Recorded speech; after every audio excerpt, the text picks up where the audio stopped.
Hello, I'm Russell Kane, and this is Auntie Christie. And we are getting you through the weirdest time we've ever seen on these islands. A time where we've stopped getting on aeroplanes, stopped seeking out sunshine, but we've clogged up the roads and we've been exploring this beautiful Emerald Isle, covered in grey cloud normally, and seeing what's going on in the four corners of it.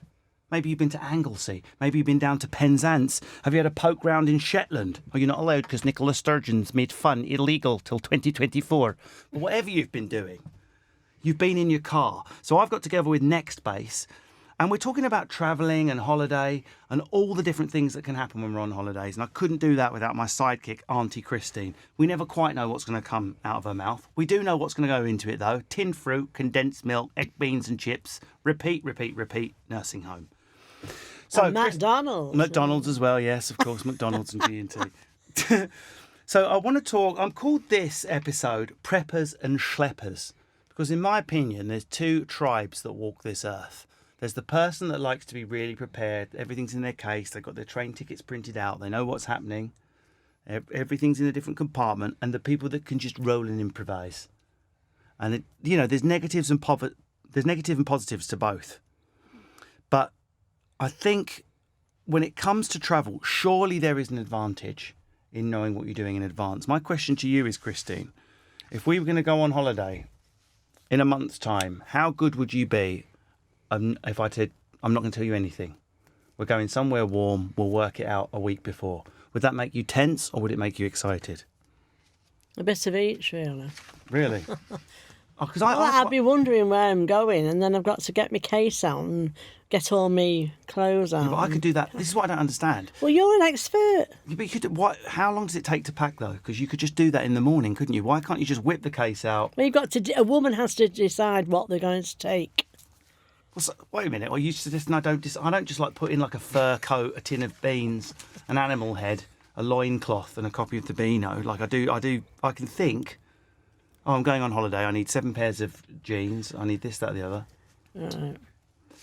But when we're going away and we don't plan and we just improvise, there's the ability to make mistakes. But I quite like a mistake when I'm on holiday, like turning down the wrong road and seeing what's there. Whereas some people like to print out a whole folder full of restaurants and knowing where they're going in advance. Where are we eating? Day 3, Barry. It's a hidden gem, steak, pop a folder, 3rd restaurant down, hidden gem. Whereas other people like just to flow through life, getting carried along by the winds. Where I like to know in advance where I'm eating and planning it and getting the reviews out. Do you, or do you not give a toss? No, I like to plan like that, yes. You do? You're a planner. What are you like with finding your way around when you get there? Oh, he turned me round and I've lost, Because Yvonne, my mother-in-law, your sister, she's a homing pigeon. So we went to Venice and she could just find her way straight back, not get lost. Well, she drives, you see. I don't drive. So you turn me around. I was like my mum. You turn me around when I come out of a shop and I got lost, I went the wrong way. That happened in Disney, didn't it? You wandered off. Oh, yes. Do you remember Minna went on the horror ride? I got lost in Disney. Yeah. Oh, my word. Remember that. We found her being cuddled by Mickey next to the popcorn. I mean, it's the first time they've ever had to announce. Has anyone lost? A 68-year-old woman. She's over by Elsa. I'll tell you what I like about you, Christine. You're very rarely stressed. You never turn up stressed. I'm sure you have crap days like all of us. But you're not a stressed person when travelling. You're sort of happily doing your own thing, smiling, staring out of the window. Looking at the cows and the sheep. Yeah. I won't use the word vacantly, but certainly relaxed. Yes. So what is your tips for staying so relaxed when travelling? Because what it is with me, I'm relaxed, and then if my passport was missing for 1 second, a vein in the side of my head ruptures and takes 3 days to heal. How do you stay so chilled when you're travelling? What are you doing? Is it because you watch so much old catchphrase on Challenge TV it makes you calm? I mean, what is your tip? Well, you just sit and relax and you listen to music. And that chills you. Yeah, but if we're about to go, right, we're going to the airport, we're waiting in your lounge, and the taxi doesn't turn up and we're running late, my head would go. I'm gone at that point. I'm gone. I'm like full Ray Winston. I'm more like Ben Kingsley in Sexy Beast. What are you, the sort of person to go, well, it can't be helped, love. You know, well, something else will work out. Or would you start to heat up and get stressed? I probably would, yes. What, heat up and get stressed? Well, especially when you're at the airport, yeah. And also, what do you think about a hot destination? I want to, let's change the subject now. I want to talk about weather. Because you're either a sun worshipper or you're not. And my mum is basically a roasted crisp on a stick. There's nothing left. Now it's just an Essex perm, an orange tan, a bit of liver and kidney hanging off, and a few opinions about Brexit. And that's my mum, just a collection of orange liquid. Whereas both you and Yvonne, it's like you're like Nosferatu. If one bit of sun touches you when we're having dinner, you're like, I'm burning. What? Do you ever sunbathe? Are you a sun worshipper? I used to be a sun worshipper. What happened? Well, I got some skin damage on my cheek. Oh, is that when the thing grew on your eye? A bit of cancer there, yeah. The penis. Yeah, so I've always been a bit wary of, having more sun. Just to be clear, for listeners that might not have heard that episode, there was a growth which was phallic in shape on your eye. So that's why we made that P word joke. It wasn't that you're... It's an eye tag. We're not suggesting that penis... Skin tag. ...was a cure. Skin tag. Although I'm sure a lot of men would probably suggest that as a cure. I know what will fix that. There we are. If you hit your face with that twice... That's going to be too rude. Let's leave that. And what are you like with getting sunburned and sunstroke and holiday illnesses? Are you someone that gets poorly on holiday, or are you quite hardy? Quite hardy, really, yeah. I go more underneath an umbrella now, or a tree. Yeah. And she just seeks I'm more careful now. Seeks out natural foliage. I don't know about you. In my opinion, there are two groups of people. There are those that always get ill on holiday, the one that always breaks their leg or always gets injured. And then there are people who are just pickled in vodka or lucky. They just don't get ill. Nothing. So I go on holiday with these people that don't get ill. I'm always the person that gets ill. So my friend Dan will be like, do you know what? I'm just going to have some raw chicken and then I'm going to go running with the street children and see what happens. Well, I've never had such solid stools. My anus is fine. I'm totally normal. Whereas I can eat a sealed sandwich from Gatwick Airport and I'm passing liquid before boarding. Like literally before I'm even on the plane, I can't get out the loo. Everywhere I go, I get deli belly, but I'll get it in Romford. Why is that? Well, this is why you've got to be careful. And if you get too much sun, then you'll get sunstroke, and then you'll be sick and ill, and you end up in bed. It's not worth it. That's what I love about Ibiza.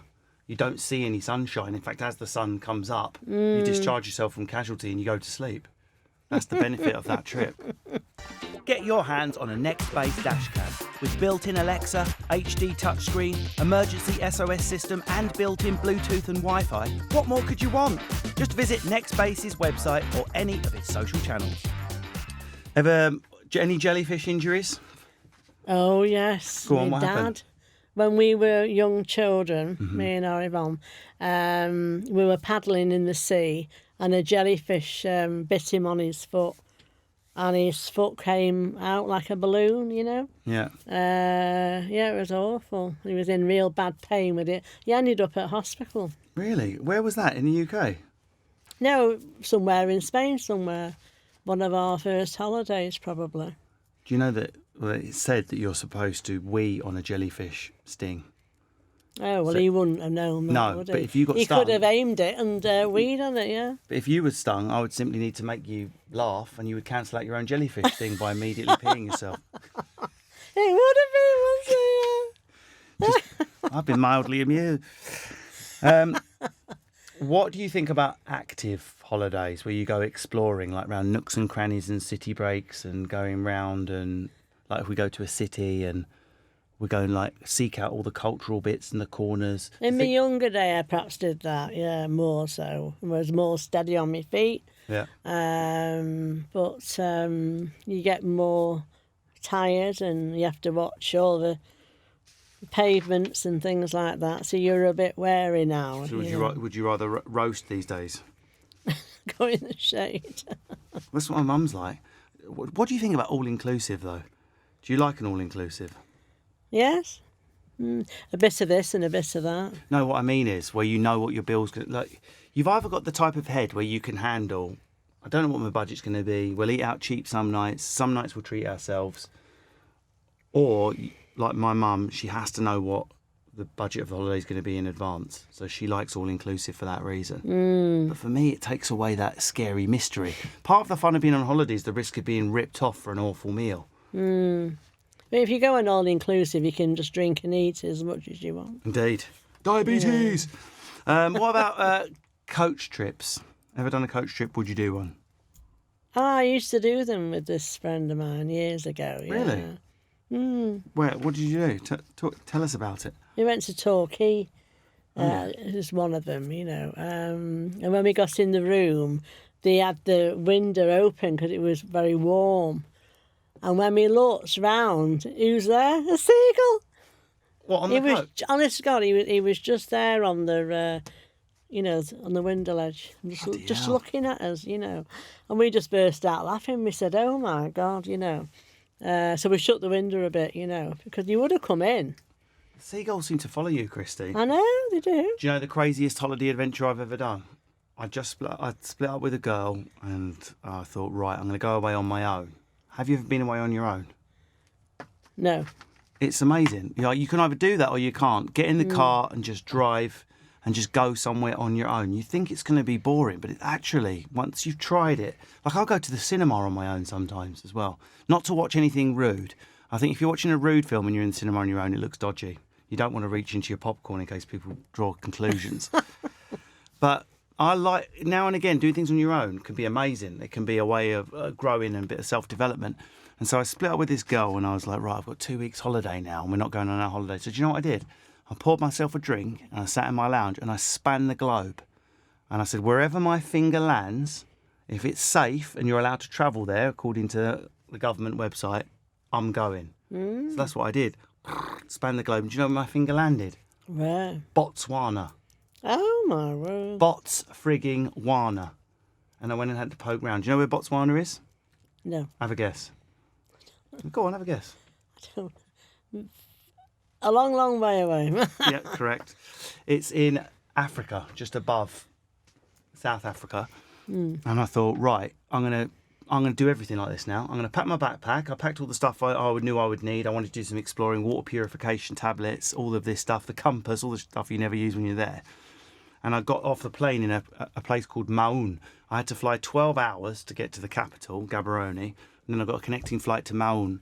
And I just thought, when I get there, I'm going to just ask people, and it'll be an adventure. And I'll get off at the airport. And I got off at this airport. I mean, it was just a shack of an airport. And the people that got off were all greeted by tour guides. They all disappeared, and the road cleared. And there was just this one girl, about 7 years old, playing with a plastic bag. That was all that was there, laughing in my face. And I had my last little bit of water, and I had no clue how I was going to get anywhere or do anything. And it was the most exhilarating feeling I think I've ever had in my entire life. It was so exciting. So I sat down, I used a few coins to call home. I was like, I'm not sure what I'm going to do, Mum. And I just sat there waiting. And this truck went past, and it had the branding for a campsite on the side of it. So I just wrote the number down and I called this campsite, and they sent someone out to collect me, and I ended up on this campsite. By tea time, I had Dutch friends, American friends, and this hot Austrian girl took a shine to me, took me under her wing, so to speak. So we were all hanging out together. It was great. 4 days later, Guten Tag. That was a holiday romance. Ja, it was a. We shared a tent. Anyway, I mean that whole story was just to let you know that I pulled an Austrian fitty. I'm going to finish off with the top 10 most annoying thing passengers can do in a car. I've gone passengers, not drivers, Christine, because you, as we established in episode 1, are a non-driver. Number 1 most worst thing you can do if you are a passenger in a car and you're listening to this podcast with Russell Kane and Auntie Christine in association with Nextbase, if you could stop doing one thing, it would be this: giving driving advice that has not been asked for. That is the most annoying thing you can possibly do to a driver, is to say, oh, I'd stay in the slow lane, or I'd go faster here. Christine, do you ever give advice in the car, or are you guilty of that one or not guilty? No. I think that's something people that drive do. Don't pick your nose. Pick your nose didn't make the list, but that is irritating. Number 2, eating in the car. Eating in the car is 76% of people found that the most annoying thing you can do. Do you eat in the car? Well, it's perhaps a bag of crisps or something like that, you know. Yeah, you've got and feeding the seagull en route. Oh, yeah. Are you any good at giving directions? No. Let's try. I'm going to get off. I want to get off. Has Stretford got a line, a tram stop? Has Stretford got a train station? The tram station. It has? Yeah. I've just got off the tram station. How do I get to your house? Just walk up, turn left, walk up, and cross over the road, and you're back at my house. Great. Well, that's clear. I'm sure we'll all rock up there. It is. Talking over the music. That is a real thing that winds people up. Everyone's going, get down on it. Yeah, can I tell you? I ordered on my Tesco this week. I could imagine you doing that, Christine. Yeah, probably, yeah. Number 5, taking over the temperature controls. How have we not spoken about this? Hot people versus cold people. Me and Lindsay live in a thermostat war. I like ice blasting into my face till I can't feel my canines when I'm driving. Whereas Lindsay likes it so that, there's a gecko warming up on the dashboard. It's so warm in here. It's perfect. I fall asleep in the heat. Do you like a hot car or a cool car? Coolish. Number 6, getting angry on the driver's behalf. So the driver's not got an issue with being cut up, but you're getting angry on the driver's behalf. Do you ever get angry at what other people are doing, or do you not notice it? I don't notice it. Pretending to brake. Very irritating. I'm joining in. Twitch driving in the seat. Here we go, Christine. Here's one for you. Not contributing to petrol or parking costs. Do you stick your hand in your pocket and go, sorry, love, let me give you some contribution to the petrol? Yes, I do, yeah. Okay, fine. What do you think of people that don't? Because that's the number 1 thing. It's number 8 thing here. Yeah, well, they should do, yeah. When our Yvonne takes us to Cleveland's, I buy her fish and chips. She'll say, don't give me any money for petrol, I buy her tea. There you go. It's almost like a sort of trade before cash happened. An exchange of potatoes for transport. I mean, that literally could have happened in 1350. Littering or leaving rubbish in her car. I mean, my God, when I open our car, our boot's just permanently full with Lindsay. There'll be like a mannequin's head in there, a boot, some old rubbish. I haven't got down the tip yet. I think you should have a carry bag, and any litter, just put it all in the carry bag in the back. Couldn't agree more. And this is the number 1. All you do is put it in your bin when you get home. And this is something passengers do, but also I see drivers doing it. Remember, we're in association with Nextbase here. We're all about making the roads safer. Applying makeup. 33% of people apply makeup whilst driving. No, it's wrong.